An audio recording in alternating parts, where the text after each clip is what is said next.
Então, nossa aula de número 8, tá? Vamos fazer essa aula aqui, uma aula de revisão. Vamos então seguir aí para que vocês possam compreender. Então vamos lá, como seria o projeto de texto no parágrafo padrão? Nós já vimos na aula 6 projeto de texto, na aula 7 foi a aula gravada na semana passada para vocês, o parágrafo padrão. Agora vamos como seria o projeto de texto dentro do parágrafo padrão, certo? Precisamos fazer esse passo a passo para que na próxima semana comecemos a trabalhar aí os modelos, tá? Vamos lá. Vamos lembrar, primeira coisa, o que é o projeto de texto? O projeto de texto tem essas 3 perguntinhas. O que eu penso sobre o tema, que dados ou fatos comprovam minha tese e a análise dos argumentos. Assim, eu monto meu projeto de texto. Eu tenho o tema, o que eu penso sobre o tema. Depois, que dados ou fatos comprovam minha tese e depois a análise dos argumentos. Ok? Bom, vamos lá. Essas 3 perguntas eu tenho que responder, porque daqui vai sair todo o textinho que eu tenho que completar lá na minha redação. Vamos para um exemplo, projeto de texto. Vamos lá para um tema. Educação à distância e seus desafios no Brasil. Aí tem aqui o texto de apoio. Cadeia de investimento. Capacitação docente. Então, para ter avaliação, para que eu tenha educação à distância, eu tenho que ter capacitação docente. Lembremos aqui, nem todos os professores dominam as plataformas digitais. Há professores já mais antigos, acostumados na lousa, no quadro, tem essa dificuldade de ir montar sua aula digital. Então eu preciso ser capacitado, compreender, conhecer as ferramentas, certo? Soluções personalizadas para EAD. Então temos plataformas que nos ajudam, né? A integração entre professores e os TIs. Então o professor, além de fazer as atividades, montar e administrar a aula, é interessante que tenha uma plataforma que ele possa fazer avaliações online, que possa montar atividades online. Então, tudo isso aí faz parte da integração do professor com EAD, certo? Então, se eu tenho aqui o investimento, soluções de TI e os professores integrados, eu vou ter professor com domínio das 9 ferramentas, transmissão digital para novos alunos e qualidade nos exercícios, no treinamento e tudo mais. Desafios enfrentados durante a pandemia. E nós tivemos a pandemia que proporcionou, né, dificuldade de pais e responsáveis para apoiar os alunos, atividades escolares. Olha só, do primeiro ao quinto ano, no fundamental, o pai consegue, a mãe consegue, o responsável consegue ali acompanhar o aluno naquelas atividades que não são. Chegou à noite, ele vai lá ensinar a ler, preencher, completar frases, os cálculos básicos de matemática, mas aí depois do sexto ano para frente o negócio fica mais difícil. Aí começa a ver produtos notáveis, equação de segundo grau, aí começa a ter aula de redação, interpretação de texto, literatura, aí é mais complicado, de física, de química, os pais não têm esse domínio todo, e muito mais assunto, então fica difícil, os pais nem tempo têm, né? Falta de computadores, celulares, aumento da carga de trabalho dos professores, o professor ele tem que... O professor ele sabe a matéria, ele ia lá com a matériazinha, lia, só para relembrar, chegava na sala de aula, colocava no quadro, agora ele tem que montar lá no computador, preparar, organizar e depois vai ministrar aula do mesmo jeito. Então, aumentou a carga horária dos professores, são desafios. Né? Atendimento a alunos que vivem em áreas isoladas, então tem aluno que está em área isolada, dificuldade de realizar atividades remotas para alguns alunos, então temos aqui uma série de desafios, certo? Falta de condições financeiras de adquirir material, alguns alunos não têm essa condição, então tem muitas coisas aqui. Vamos lá, o que eu penso sobre o tema? Lembremos que o tema é educação à distância e seus desafios no Brasil. Aí eu fui lá, parei, pensei o seguinte, vou colocar essa minha tese. Entre todas as dificuldades do ensino à distância no Brasil, a maior é a dos pais em apoiar os filhos. Opa, então eu acho que é a maior dos pais em apoiar os filhos. Isso aqui é a opinião. Agora, que dados ou fatos comprovam minha tese? Aí eu vou colocar, tudo que eu pensar aqui, eu pensei, dificuldade de acompanhamento, coloquei. É o projeto de texto, olha só. Falta de tempo dos pais que trabalham. Tem dificuldade de acompanhamento, falta de tempo. Falta de condições para acesso, ok. Professores não adaptados ao sistema, ok. Tudo que eu lembrei sobre as dificuldades aí, os desafios do ensino à distância. Pronto, coloquei, esses são os dados que eu lembrei, tudo que eu lembrei sobre o assunto. Agora eu vou analisar os argumentos. Olha só, observe, a minha opinião foi. Observe a opinião, que entre todas as dificuldades, né, a principal, né, é a dos pais em apoiar seus filhos. E aí eu vou fazendo os argumentos. No argumento 1, posso falar dos pais, dos filhos que não acessam e os pais não podem ver. Qual é o argumento 1? Dificuldade de acompanhamento. E assim posso juntar o argumento 2 em um só parágrafo. Falta de tempo dos pais. Ah, posso sim, olha só, lendo isso aqui eu posso realmente. Então eu vou lá. Falta de dificuldade de acompanhamento, falta de tempo dos pais. Uma coisa só. Junto num parágrafo só. O argumento 3 já traz outra ideia. As condições de acesso. Aí, vai para outro parágrafo. Condições de acesso. Vai para outro parágrafo. Onde eu posso falar sobre custo, sobre ter... Aí eu vou pensar, o que mais posso falar? Aí eu coloco aqui, posso falar sobre custo, sobre ter mais de um filho e apenas uma TV ou um celular para eles. Só lá. O quarto argumento não cabe, pois vi que minha tese se baseia na dificuldade dos pais e não dos professores, ou professores não adaptados. Mas a minha tese é que o principal problema é os pais em apoiar. Eu vou colocar aqui, tem professores não estão adaptados. É um desafio para o ensino, mas não faz parte da minha tese. Então eu corto isso, eu vou ver isso, pessoal, só no projeto de texto. Se vocês começarem a fazer, vocês vão colocar isso aqui, vão debater sobre isso e não está na discussão do tema de vocês, da tese de vocês. Tá? Então tenham muito cuidado para não errar isso aí. Vamos lá. Vamos para montagem do parágrafo padrão. Você está na aula passada, nós vimos, vou adiantar aqui o que eu penso sobre o tema. Primeiro parágrafo. Segundo parágrafo, eu tenho aqui os objetivos da defesa da minha tese. E no quarto parágrafo, eu tenho o quê? A conclusão. Aí vamos para o parágrafo padrão. O parágrafo padrão também tem introdução, que é o tópico frasal, a ideia central daquele parágrafo, sobre o que eu falo naquele parágrafo. Depois eu tenho desenvolvimento, a explicação daquele parágrafo. E depois eu tenho a dedução a que se chega. Então, tudo isso aqui faz parte do parágrafo padrão. Parágrafo da introdução, desenvolvimento e conclusão. Novamente, introdução ao tópico frasal, o assunto do parágrafo, desenvolvimento dos dados, os fatos, a explicação e a conclusão, dedução que reforça a tese. Vamos ver aqui o modelo de parágrafo padrão. A globalização é o estágio supremo da internacionalização, o processo intermediário entre países que marcou o desenvolvimento do capitalismo, desde o período mercantil dos séculos 17 e 18. Expande-se com a industrialização, ganha novas bases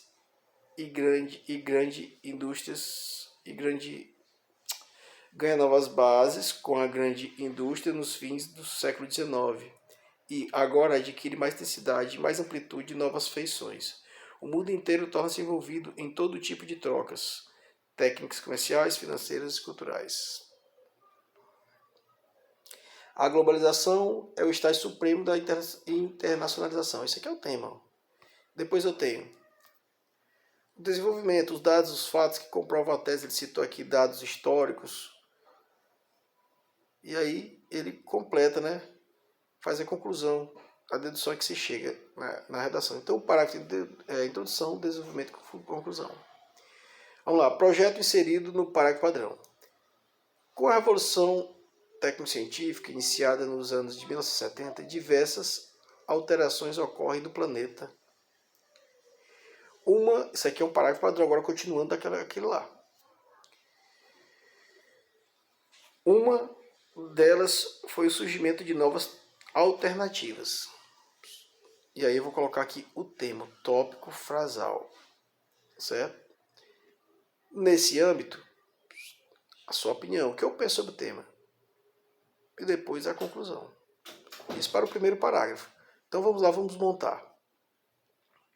Vamos ver o parágrafo padrão. Nós vimos o parágrafo padrão, está aqui em cima. Para o primeiro parágrafo, tema,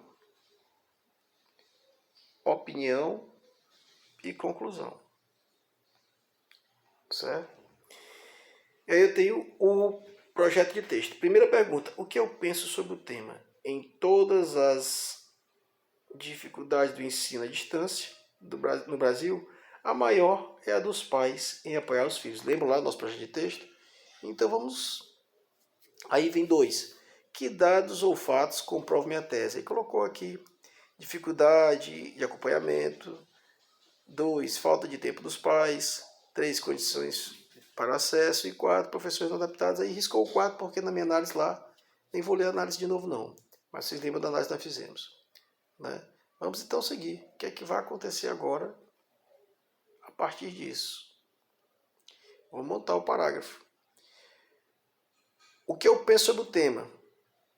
Né? Na verdade, desculpa, o primeiro é o tema, né? Ó, vou colocar aqui o tema, ali é tema. Então vamos montar ali tema.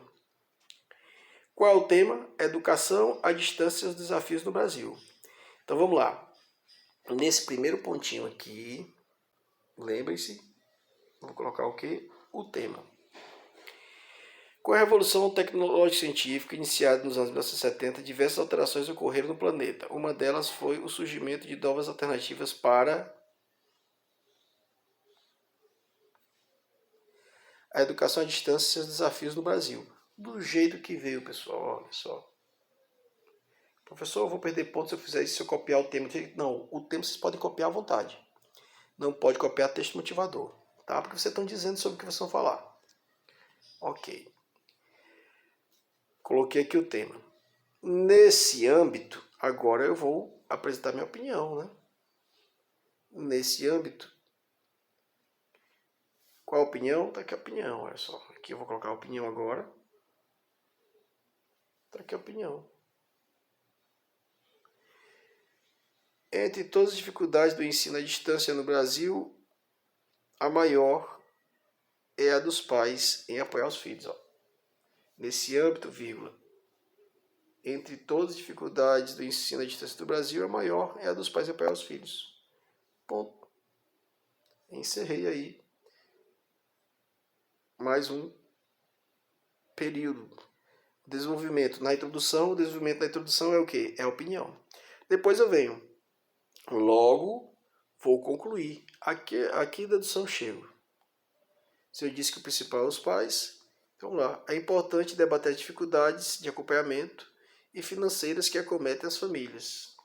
Então, se eu disse que olha, o problema é dificuldade de acompanhamento, então o que está atrapalhando o acompanhamento é as finanças da família. Eu coloco aqui para saber que eu vou falar sobre dificuldade de acompanhamento em si e a situação financeira, para trabalhar nos próximos parágrafos.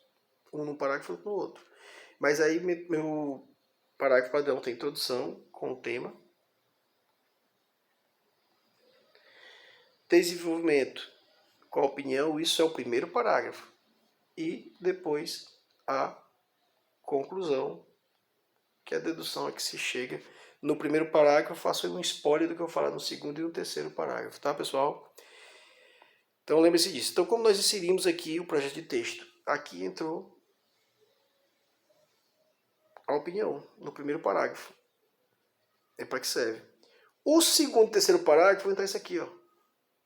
Os dados e fatos que comprovam minha tese. Vamos seguir. Agora estou no segundo parágrafo, vou continuar. Ele falou lá que vai debater sobre as dificuldades de acompanhamento e situação financeira. Então, o segundo parágrafo agora é dificuldade de acompanhamento. Certo? A opinião aqui eu já bati. Vou bater agora o segundo parágrafo, tá? Dificuldade de acompanhamento, falta de tempo dos pais, isso aí. Em primeira análise, cabe discutir. O que eu vou discutir agora é o que? Tópico, pessoal. Tópico frasal, certo? O apoio dos pais durante as aulas.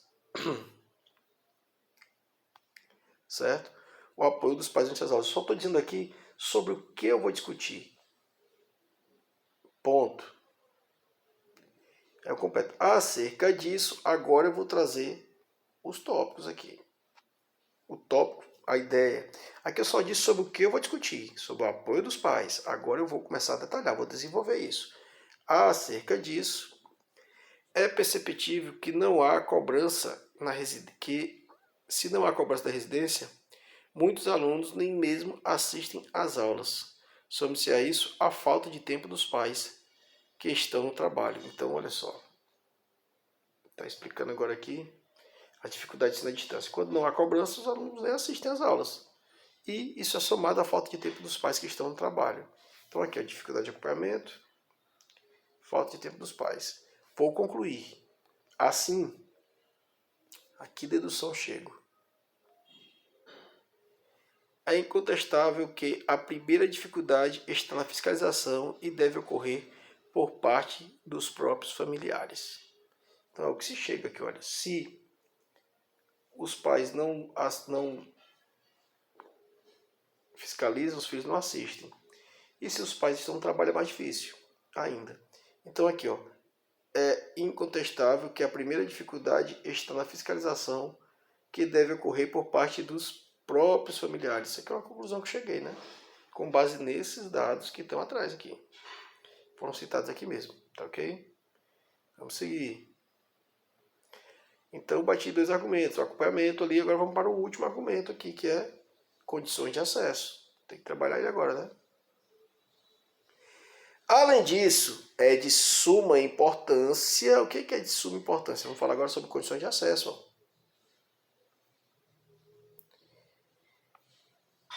Avaliar os recursos da população brasileira, principalmente da parcela mais pobre, que não tem dinheiro para adquirir equipamentos, condições de acesso.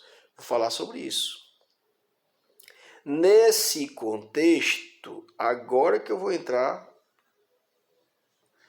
lembrando sempre o primeiro período, eu digo sobre o que eu vou falar. Aqui, avaliar os recursos da população, principalmente da mais pobre, que não tem dinheiro para comprar equipamentos. Então aqui vamos disso sobre o que eu vou falar. Depois, nesse contexto, deve-se considerar famílias que possuem apenas um aparelho com acesso à rede e mais de um filho. Lembra que a gente colocou isso aqui na avaliação? Ó? Mais de um filho, ponto. Já falei, já organizei. E aí eu vou agora, mais de um filho na escola, sem contar os que nem acesso tem, né? Então, já expliquei um pouco ali. E eu vou para a minha conclusão. Portanto, as famílias mais necessitadas têm seus filhos prejudicados pela falta de condições de proporcionar-lhes o necessário para o acompanhamento das aulas. Né? Então lembre-se que aí eu tenho que ligar a minha tese. Ó. A tese de dificuldade que os pais têm de apoiar os seus filhos. Então, pela falta de acesso, falta de condições financeiras, os pais não conseguem proporcionar o equipamento para que eles apoiem seus filhos. Ó. Falta de condições para proporcionar-lhes o necessário para o acompanhamento das aulas. Certo, pessoal? Então, o projeto de texto ele me diz tranquilamente o que vai acontecer. Então, vamos lá. Tema: os impactos das influências digitais na sociedade de consumo. Projeto de texto que eu penso sobre o tema, vocês vão escrever. Olha só, já montei esse modelinho para vocês. Com a revolução tecnológica científica iniciada na década de 70, diversas alterações ocorreram no planeta. Uma delas foi o surgimento de novas alternativas para, e aí coloquem o tema, vocês vão colocar aí o tema. Nesse âmbito, a tese de vocês. E fecham logo uma conclusão dando spoiler sobre o que vai acontecer no segundo e terceiro parágrafo. E aí vocês vão para o segundo parágrafo. Em primeira análise, deve discutir o que vocês vão discutir. Coloque aí. Acerca disso, agora sim, vai lá, traz os dados e coloque aí os dados. E faça uma conclusão ligando com a tese. É assim, conclusão ligando com a tese. Além disso, é de suma importância, novamente, só informa qual o tópico, qual o assunto que eu vou discutir aqui. Certo? Nesse contexto, traz os dados para cá. Portanto, conclui ligando com a tese. Certo? E, pessoal, façam aí também, depois, uma proposta de intervenção e vocês vão colocar esse exercício na plataforma, tá? Uma redação completa na plataforma e eu vou fazer a correção, mandar para vocês. E na próxima semana faremos aí a nossa próxima aula. Um abraço a todos, até a próxima aula.